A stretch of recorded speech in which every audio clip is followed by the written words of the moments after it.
E estamos chegando à conclusão do mês de outubro. Tá abaixo para vocês? Sumiu aqui, foi só um ajuste aí, né? Seguindo os temas gerais, o tema específico de hoje fala sobre o exemplo do Pai Celestial. Eu queria conversar com vocês, primeiro, contando uma história, para depois a gente entrar diretamente naquilo que vamos trabalhar hoje sobre o exemplo do Pai Celestial. Conta-se que uma psicóloga, durante anos, atendeu um garoto e que depois já era um jovem. Ele ia sempre para os seus encontros, para o atendimento, e não dizia nada. O tempo todo em silêncio.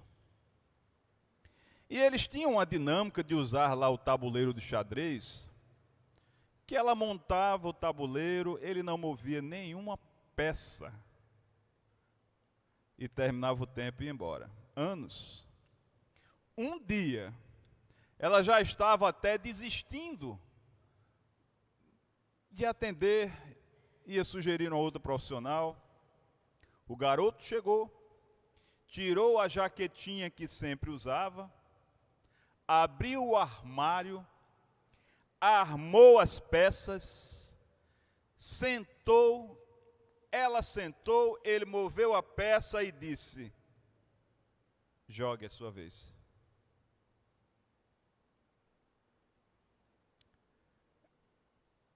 Existem coisas na vida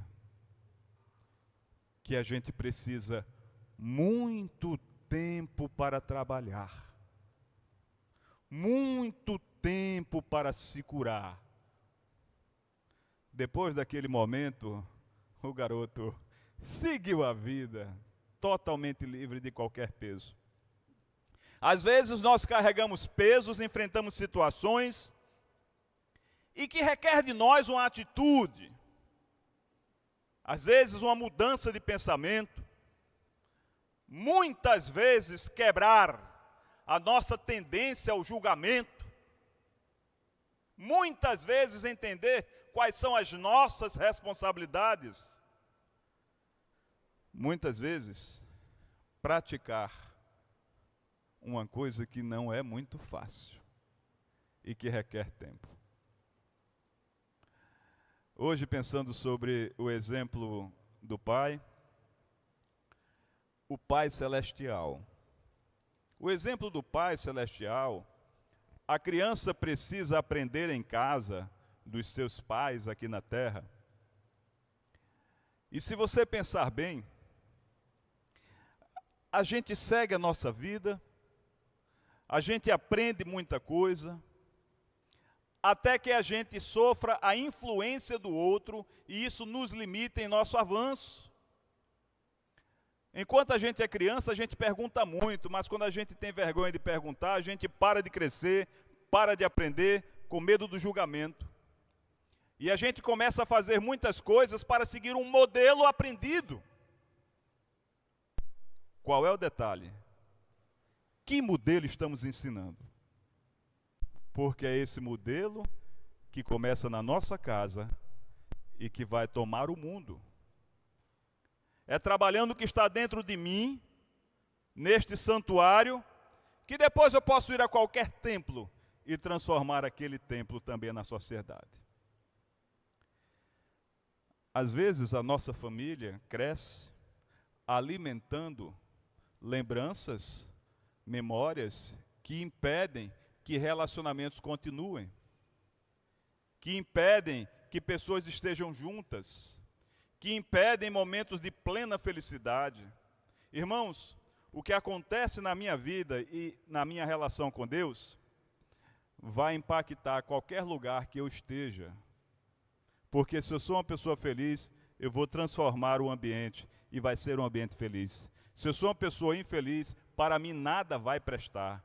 E eu vou dizer que tudo é ruim. Hoje nós refletiremos sobre o que a gente tem ensinado, o que a gente tem vivido.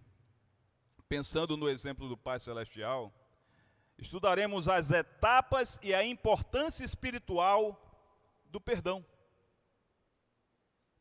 As etapas e a importância espiritual do perdão. O perdão é um ato transformador que revela a profundidade da nossa fé e maturidade espiritual. Ele pode apenas restaurar relações, ele pode não apenas restaurar relações rompidas, mas também nos liberta das correntes emocionais que nos prendem ao erro, à culpa e à dor. A gente vai trabalhar usando como base a parábola do filho pródigo. Antes de seguir, eu quero orar com os irmãos. Bendito sejas tu, eterno, nosso Deus, Rei do Universo. Te agradecemos, ó Pai, o Pai maravilhoso que tu és. O perdão que vem de ti, que ninguém poderia nos dar. A força que vem de ti quando nós não temos para qualquer passo na vida.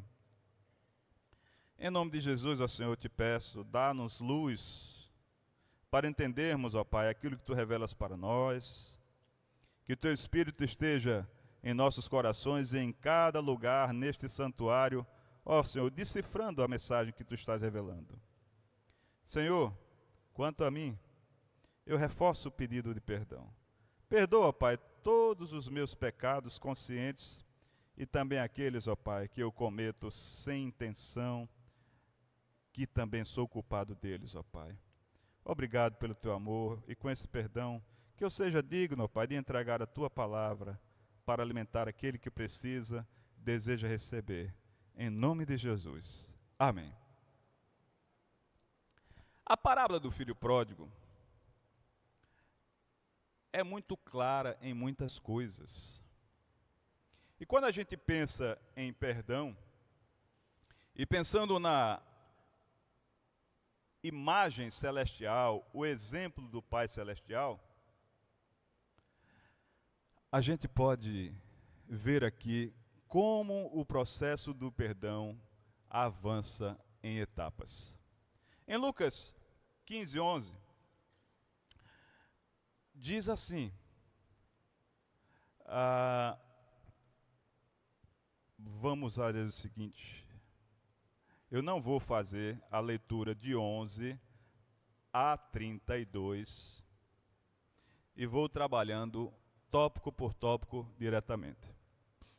Assim a gente vai trazendo para a nossa vida força, orientação e a missão de perdoar.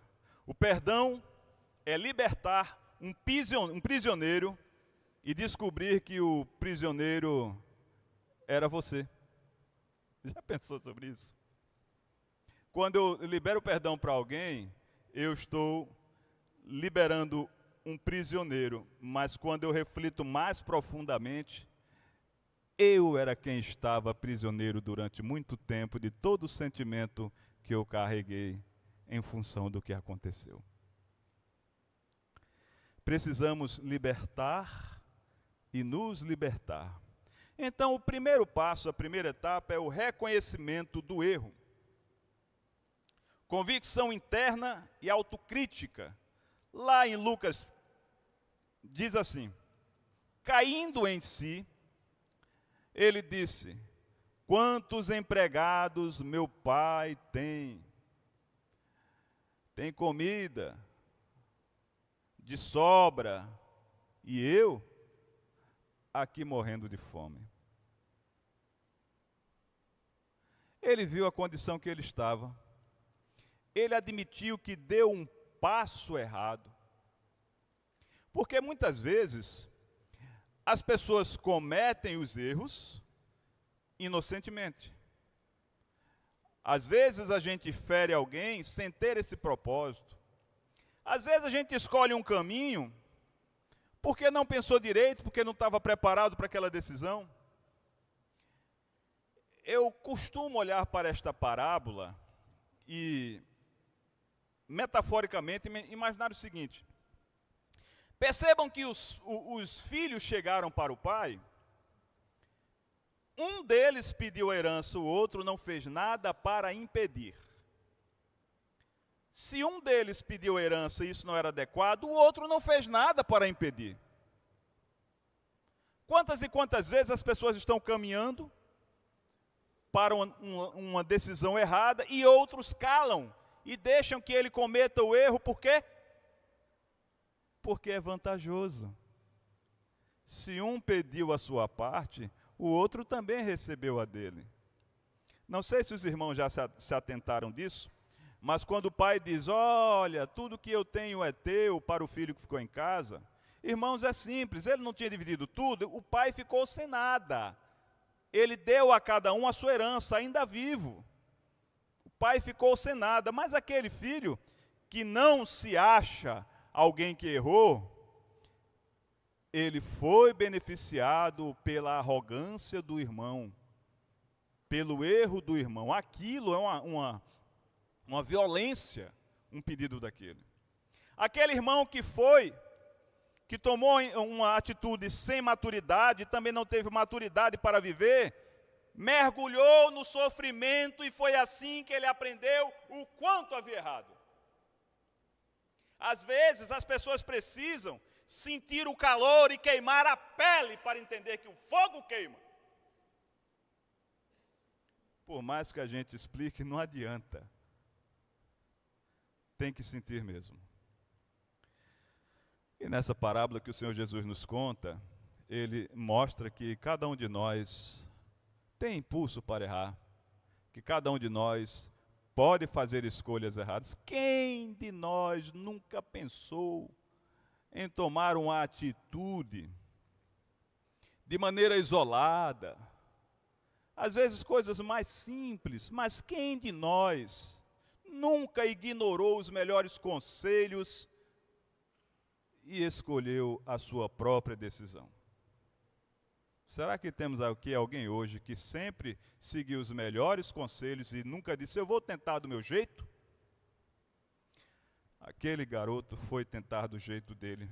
Uma coisa que eu sempre lembro nessa parábola, irmãos, é que não houve resistência do pai. O pai não chamou nenhum deles e disse assim, o que é que vocês estão fazendo? Você tem consciência do seu erro? Você sabe que pedir a sua parte é como você dizer que eu já morri? O pai não disse, agora que você tem isso, não é para sempre, você vai embora. Você acha que vai se dar bem na vida, com isso pouco que você sabe, acha que longe de mim você vai ser feliz? Notam que o pai não fez nada para impedir essa decisão? Talvez você esteja pensando agora no livre-arbítrio, né? Cada um de nós pode escolher a decisão que vai tomar diante de Deus e o que vai fazer. Se aceita ou se nega o benefício da salvação. Mas eu queria focar neste momento no seguinte aspecto. Há momentos em que qualquer pai, qualquer mãe, chega ao ponto que diz, eu não posso mais fazer nada.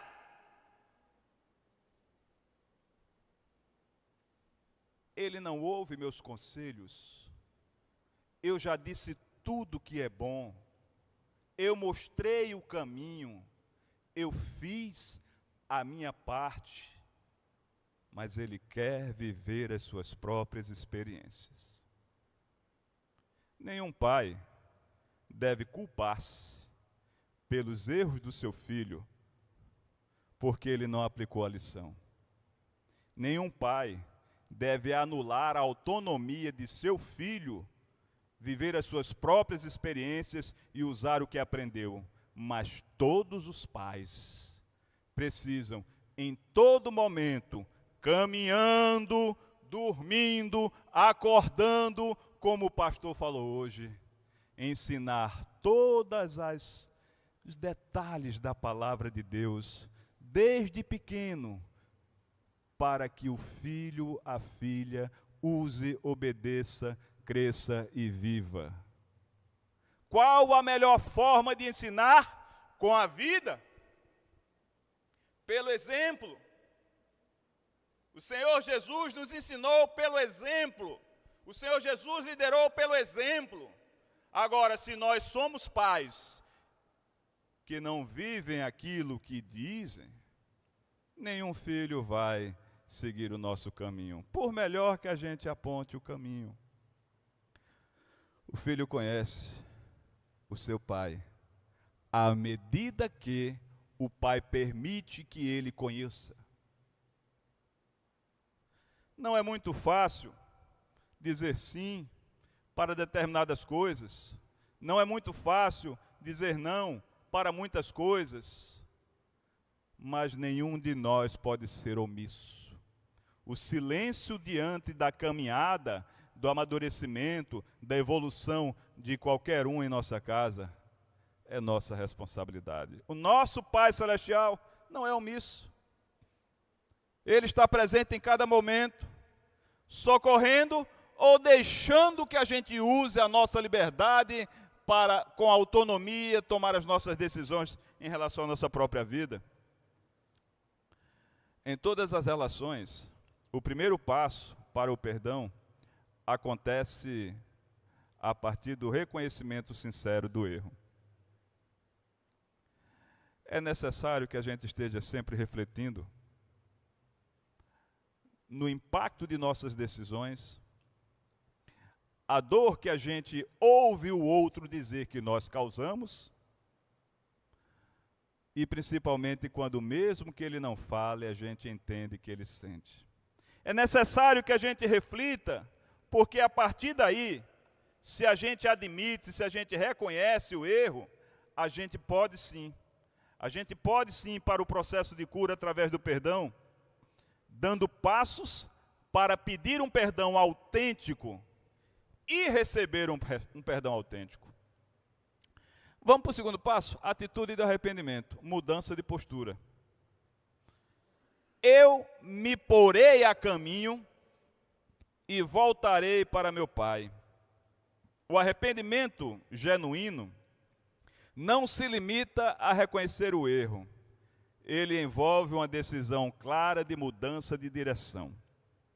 O filho pródigo se levantou e decidiu retornar, demonstrando o desejo de corrigir o seu caminho. Irmãos, às vezes as pessoas ficam falando para si mesmas, às vezes elas comentam com terceiros, que estão arrependidas, que não fizeram a melhor coisa, mas o mais importante, que é mudar o caminho, tomar uma atitude, mudança de postura, não acontece. Isso não é real, isso não é verdadeiro. Vocês me entendem? Quantas e quantas vezes as pessoas dizem assim, eu não deveria ter feito assim, o resultado não foi o que eu esperava. Sim, mas e qual é a sua atitude para a mudança? Diante do seu erro, o que você aprende com isso e o que você vai fazer agora para consertar? Que caminho da volta você precisa fazer para recomeçar a vida? Eu gosto sempre de pensar na experiência de José e Maria. José caminhando na frente com os homens, Maria com as mulheres lá atrás. José pensando, Jesus está com Maria, ele é uma criança e vem com as mulheres. E Maria pensando, Jesus está com José, ele é um homem, está com os homens. E Jesus não estava com nenhum dos dois. Quando eles notaram o erro que tinham cometido, voltaram até onde estavam na partida, encontraram Jesus e refizeram o caminho. Muitas vezes nós estamos distantes daquilo que a palavra do Senhor nos ensina. Muitas vezes nós estamos distantes daquilo que o Pai Celestial propõe para nós. Muitas vezes nós estamos distantes dos caminhos que o Senhor Jesus nos ensina. A gente sabe e não faz nada para mudar. Se você que me vê hoje nesse vídeo, em qualquer momento, sente-se afastado e errando na vida, faça o caminho da volta, lembre-se de quando você separou-se de Jesus e volte para acompanhar com Ele, caminhar com Ele. Todos nós um dia precisamos refazer esse caminho. Porque em nenhum de nós há perfeição. Todo dia para nós é uma oportunidade de errar. E uma oportunidade de reconhecer o erro e fazer o caminho da volta para caminhar segundo a palavra, ao lado do Senhor Jesus, refazendo os nossos passos e nas etapas do perdão, do pedir perdão e do dar perdão. Confissão do erro, externalizar o arrependimento. O filho disse: Pai, pequei contra o céu e contra ti. Não sou mais digno de ser chamado teu filho. Confessar o erro é essencial para a reconciliação. O filho pródigo reconheceu o seu pecado diante de Deus e diante de seu pai, demonstrando humildade. Confissão sincera abre caminho para a restauração. Humildade. Humildade. Eis a força que nós temos para enfrentar qualquer momento da vida e crescer com Ele. Porque a humildade vai nos ajudar a admitir nossas limitações, a aceitar o apontamento do nosso erro e entender que nós dependemos do outro para restaurar a vida, o relacionamento, o caminho. Vocês já notaram que enquanto uma pessoa acredita que tem forças, ela ora com menos intensidade? Já perceberam isso? Qual foi o momento que você orou com mais dedicação, entrega? Foi quando você estava agradecendo ou quando você estava desesperadamente pedindo ajuda a Deus? Percebe que a dor nos ajuda a reconhecer o quão pequenos somos, o quão limitados somos, a força que não temos, para nos sentirmos lá embaixo e não termos mais nenhuma oportunidade a não ser olhar para cima, olhar para o alto e ver que de lá do céu, do eterno é que vem a salvação. Quando José já estava lá no buraco mais fundo, foi que ele subiu para comandar, meus irmãos. Quando nós estamos lá nas regiões mais abissais da nossa alma, sentindo dor, é que nós temos mais força para buscar o Senhor. Quando ele estava perdido, quando ele precisava de tudo e ninguém lhe dava nada, ele entendeu a dimensão do erro que tinha cometido. E com humildade ele disse: vou lá agora dizer, meu pai, eu falhei na minha interpretação, eu pequei contra ti, pequei contra tudo que há de melhor. A mudança de comportamento, compromisso com a transformação. Trata-me como um dos teus empregados. A verdadeira mudança envolve mais do que palavras. O filho pródigo estava disposto a assumir uma nova postura de humildade e obediência. Quando nos arrependemos, devemos nos comprometer com uma vida transformada. Não se amolde aos padrões deste mundo, mas transforme-se pela renovação da sua mente. Às vezes as pessoas dizem que se arrependem, que querem mudar, mas elas ficam procurando maneiras de justificar aquilo que fizeram e voltam a cometer os mesmos erros. A pessoa que entende que errou e não toma nenhuma atitude para não cair mais nesse erro, ela primeiro é descomprometida consigo mesmo. Ela não se ama. Porque ela comete erros, ela paga pelos erros, mas não faz nada para mudar. Se ela não se ama, ela não vai amar ninguém mais. Ela não vai conseguir aplicar o que a palavra ensina. É necessário, sim, consciência, mudança de comportamento com comprometimento. Não é assim, na medida do possível, se der eu faço. É, eu vou me entregar, eu vou corrigir, eu vou seguir, eu vou mudar, eu errei, não consigo consertar as coisas sozinho, preciso de você.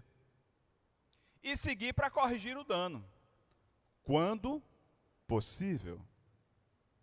Porque às vezes na vida, a gente comete erros que são irreparáveis.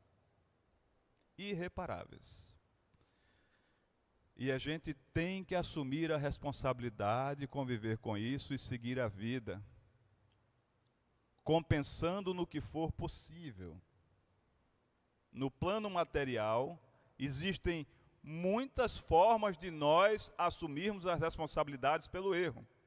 No plano espiritual, essa consciência, essa autoavaliação, esse reconhecimento, essa confiança no Senhor é que transforma a relação com Deus. O desejo de reparar o dano demonstra uma vontade genuína de transformação. Lembram do que Zaqueu fez? Zaqueu levantou-se e disse ao Senhor: olha, Senhor, eu estou dando metade dos meus bens aos pobres, e se de alguém eu extorquir alguma coisa, devolverei 4 vezes mais. Sabe o que é que Zaqueu fez aqui? Zaqueu aplicou a si mesmo os mais altos rigores da lei. A lei tem níveis de punição. Se admitiu, se foi pego em flagrante, se negou-se a reconhecer, se foi espontâneo. Ele aqui aplicou a si mesmo o mais alto rigor, a maior punição. Aquele que nega, aquele que foge, aquele que não quer assumir a responsabilidade, apesar de assumir, ele publicamente disse que se aplique a mim o peso maior da lei, eu vou compensar, porque ele queria mudança. Ele queria mudança.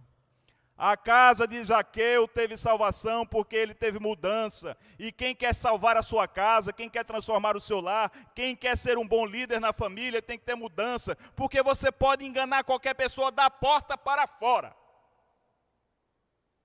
Mas dentro de casa todos te conhecem. Todos sabem o que você ainda precisa ter de compromisso com Deus.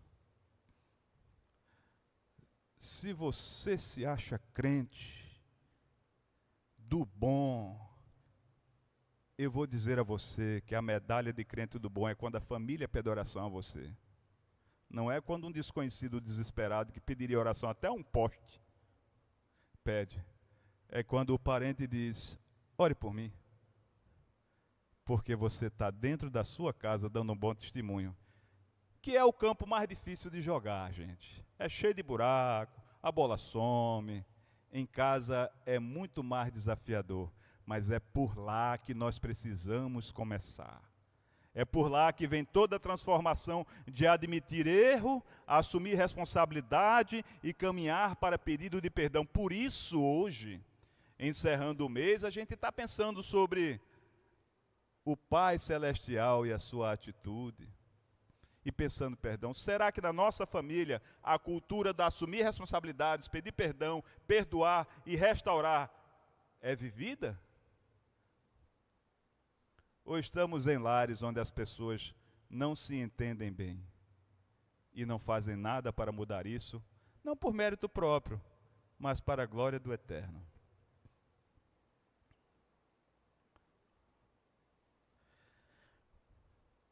A sexta atitude que eu listei é aceitar o perdão. A gente estava vendo aqui a dificuldade de pedir perdão, pensando na dificuldade de mudar de posição, admitir o erro. Não sei se vocês foram levados a pensar sobre a dificuldade de perdoar alguém. Não sei se vocês estavam aí criando critérios, reformando a lei e cobrando coisas para quem te pede perdão ter que realizar e merecer. Olha o que diz a palavra: mas o pai disse aos servos: depressa, tragam a melhor roupa e vistam nele, pois este meu filho estava morto e voltou à vida, estava perdido e foi achado. Irmãos, a parábola diz que o pai estava na varanda, digamos assim, e quando viu, porque a parábola diz que quando o pai viu o filho à distância, foi na direção dele, né? Aquele pai sempre esperou a volta. Ele nunca desistiu. Ele não construiu cercas nem barreiras que impedisse a volta do seu filho. Ele estava pronto para perdoar, recomeçar, restaurar e viver plenamente. E é isto que nós fazemos? É isto que nós ensinamos? Ou a gente fica assim, só estou esperando, porque quando vier eu vou dizer isso, isso e isso. Desde que, desde que, desde que. Somente si, somente si, somente si. Porque são essas coisas que dentro de casa as nossas crianças vão vendo. A nossa maldade, a nossa hipocrisia, a nossa mentira sem máscara. Quando não somos humildes para pedir perdão, nem suficientemente fortes para dar perdão, não porque somos poderosos, não para humilhar ao outro, mas para a glória do Pai. Quando cada um de nós perdoa alguém, amados irmãos, é porque acontece um milagre. Deus nos empresta bondade porque nós não temos o suficiente. Então a graça dele atua e a gente age fazendo o que é bom. Então a glória é de Deus, não é nossa. À medida que a gente perdoa alguém, nós estamos glorificando o nome do Pai. Nós estamos transformando a nossa relação, o nosso interior e o universo. Porque é daquela semente, daquela relação que muitos outros frutos bons nascem. Assim como o pai do filho pródigo estava disposto a perdoar, nós também devemos estar dispostos a aceitar o pedido de perdão. O perdão cura, restaura e traz nova vida. Perdoar é um ato de fé que revela nossa transformação interior.